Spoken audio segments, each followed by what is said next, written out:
మీరు రోజూ అలసటగా ఫీలవుతున్నారా? ఎముకలు నొప్పిగా ఉన్నాయా?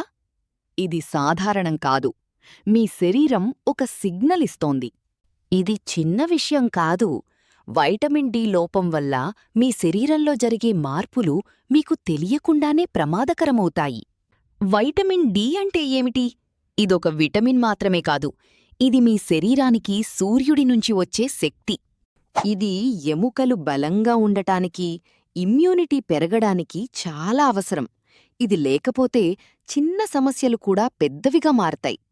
వైటమిన్ డి లోపం ఉన్నప్పుడు వచ్చే లక్షణాలు ఇవి: అలసట, ఎముక నొప్పి, జుట్టు రాలడం, తరచూ జలుబు, డిప్రెషన్ లాంటి ఫీలింగ్.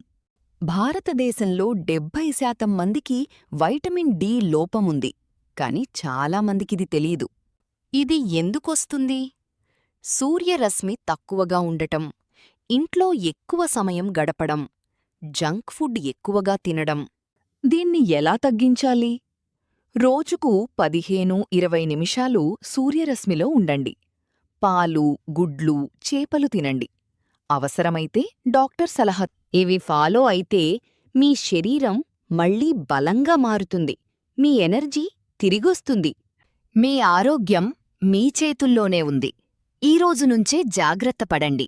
ఈ వీడియోను మీ ఫ్యామిలీతో షేర్ చేయండి. వారికి కూడా ఇది ఉపయోగపడుతుంది.